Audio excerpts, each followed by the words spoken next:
Here we are for another round of the 70s versus the 90s, and it's a vehicular free-for-all when I put HB Halicki's Gone in 60 Seconds against Dominic Sena's Gone in 60 Seconds. And this one was an interesting one to get through. This is, of course, the first time that we've done a round where it's a original versus a straight-up remake. And so let's just dive right on into the first one. HB Halicki's car chase masterpiece, Gone in 60 Seconds. I mean, holy fucking shit. The beautiful thing about HB Halicki's Gone in 60 Seconds is its simplicity. It doesn't get bogged down in a lot of plot.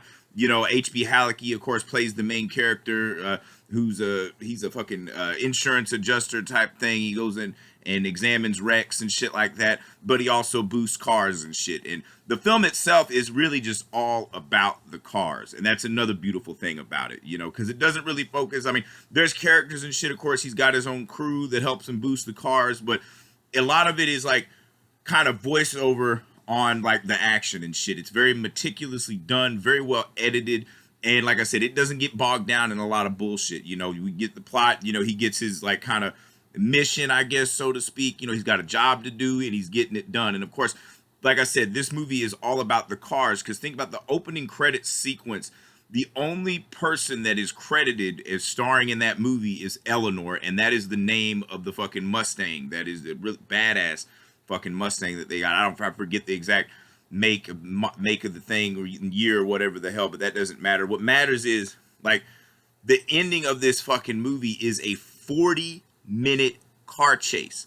Now, the thing about the 70s is like when it came to car movies, nobody could touch the 70s. I mean, car action took a whole other level when the 70s rolled around. And of course, and Gone in 60 Seconds wasn't even like one of the first. I mean, before that one, I mean, we had shit like Vanishing Point and fucking, I mean, like Two Lane Blacktop's not really a car, it's a road movie, not a car movie per se, but you know, shit like Vanishing Point and like French Connection and even Bullet before then. You know, we had spectacular car chases, but HB Halicki, this motherfucker took it to a whole other level and didn't let off the fucking gas. I mean, that fucking car chase is just breathtaking. I mean, the amount of fucking cars that they wreck in that motherfucker. I mean, granted, Cannonball a couple of years later would break that record if they did indeed have the record of how many cars wrecked and shit, but there's just a style and grace to it. And of course, like HB Halicki's one bad motherfucker in this. Like I said, doesn't get bogged down in a lot of bullshit, just fucking does his thing.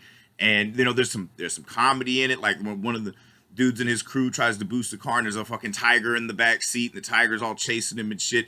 And of course, you know, a lot of fine ass women driving these cars too. And of course, you know, men being men, they're gonna like, you know, be looking and shit. But like I said, this movie is just badass to the nth degree. And then we move on to the remake, directed by Dominic Sena and produced by Jerry Bruckheimer. And by the time Jerry Bruckheimer's production company makes Gone in 60 Seconds, this remake, the Jerry Bruckheimer films themselves kind of become a parody. The film stars Nicolas Cage, who was a regular staple of Jerry Bruckheimer films, you know, shit like The Rock and Con Air.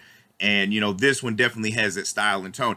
And the thing about it is the remake does boast a pretty impressive cast. I mean, you get Angelina Jolie, Robert Duvall, Delroy Lindo, the amazing Delroy Lindo, Timothy Oliphant, Scott Conn, Giovanni Ribisi, Vinnie Jones, Chi McBride, you know, just endless motherfuckers in this movie, you know, and I may be even leaving some out. That's how many motherfuckers are in this movie.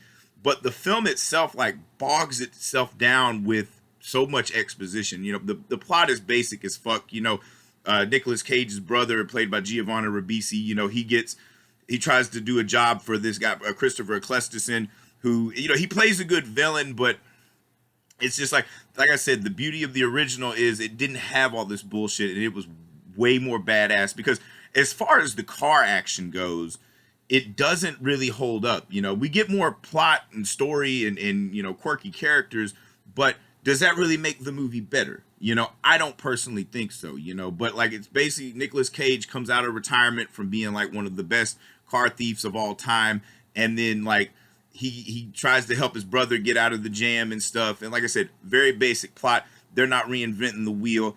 Tons of pop culture references. And like honestly, that Jerry Bruckheimer shit kind of like morphed into like what Tarantino was doing in the 90s, you know. And the thing about it is I kind of blame Tarantino for this kind of shit, you know, because it's like you got all these fucking characters like quoting pop culture and all this other shit.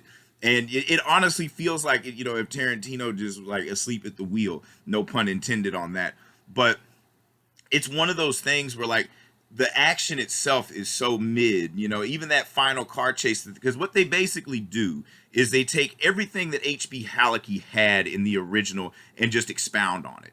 But to me, there's nothing like that enhances the cinematic experience. You know, there's romance in it too, because of course Nicolas Cage's character and Angelina Jolie's character had a fling back in the day, and you know they're all kind of, you know, that sexual tension is there, and you know that whole you know, would you rather, what's more exciting, having sex or stealing cars, or maybe stealing cars while having sex, you know, shit's just kind of lame. Because when you see a movie like H.B. Halicki's masterpiece, where it doesn't, you know, have all these bells and whistles, it doesn't deal with like, you know, sex, it doesn't try to be sexy, all it tries to be is badass. And honestly, the remake tries harder to be sexy than it does to be badass, because a lot of the characters in it are fucking silly as shit. Yeah, in the original they do silly shit, but these are fucking professionals. We see, like I said, Halicki is more focused on the precision, you know, how they lift the cars. Like the car, it's almost like car porn, you know, the way they film the cars, even when they're boosting the cars, they're stripping the cars, like everything is done so meticulously, and the editing is just immaculate. Because I mean, Jesus Jones, a 40-minute fucking car chase. The thing about it is the remake is at least 20 minutes longer than and then the original Gone in 60 Seconds, and it feels like just way fucking longer because there's so much shit to sift through. I mean, it's a simple fucking story about stealing cars and shit. And the beauty of the ending is like they both movies, they get away with it. But no, nothing's more badass than fucking H.B. Halicki just driving off in that other fucking Eleanor Mustang and going past those lowrider motherfuckers is like, bye-bye, Billy, and just fucking driving off, and then motherfuckers, their cars smoking and shit. Whereas, like, the remake, they all have a barbecue and stuff, and it's all, everybody's all hugging and kissing, and it's all a happy family and shit, and then Homeboy gets the car at the end, you know, because he also saved the cop's life that was played by Delroy Lindo and all this shit. So there's a lot of heavy-handed shit in this movie. So, I mean, this round clearly has to go to the original Gone in 60 Seconds. This round goes to the 70s. For anybody keeping score, that is 57 to 46. 70s are up by 11 again. Like, that lead continues to grow. Like I said, the 90s can come back here and there. They may throw a few punches and knock the 70s down for a minute, but when you got hitters like Halicki, man, like this guy was the king of car crashes. And like, not to say that Jerry Bruckheimer's little action factory was a slouch, it was not, but most of it's done so like just basic, like almost music video type shit. They even throw that fucking cult song in there, Painted on Your Heart and shit. Like I said, they're more focused on this movie being sexy than they are being badass and shit. So I mean, like, when you're doing action movies, you don't really need all that shit. You just need the basic stuff, and Halicki delivers it. Stripped down, like I said, 40-minute car chase. Who the fuck has done that before? Who the fuck has done that since? Nobody. That's who. Probably the closest, maybe the Road Warrior, but that ain't even like, you know, that's just batshit insanity. Whereas like even the stunts, like that fucking stunt where he jumps over those cars, the fucking cars barely there together. That shit is insane. They reinvent that in the remake where he jumps over like some police cars and shit and stuff on a bridge, but I'm like, you know, it's just fucking lame. So this round goes to the 70s. For anybody keeping score, that is 57 to 46. 70s are up by 11 again. And if I've said anything wrong, anything you disagree with, feel free to eviscerate me in the comments. You know, this is all open to discussion. This is one asshole's opinion, and like for me, when it comes to action movies, I don't need a lot of exposition. All I need is the nitty, the gritty, and maybe a few titties, but you don't even see that shit in there. So that's even more impressive because it's just all about the cars. That's what I want when I see car action. In the 70s were bar none the greatest decade for car movies. I'll fight anybody on that. I'll debate anybody on that. I don't give a shit because that's a natural born fact right there.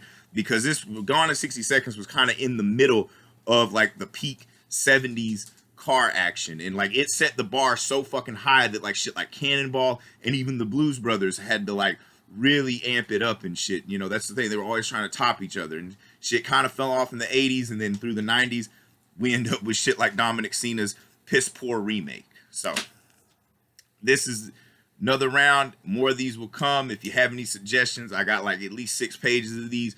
These will keep coming whenever I got free time. Who the hell knows when that's going to be, but stay tuned for all this magnificent goodness.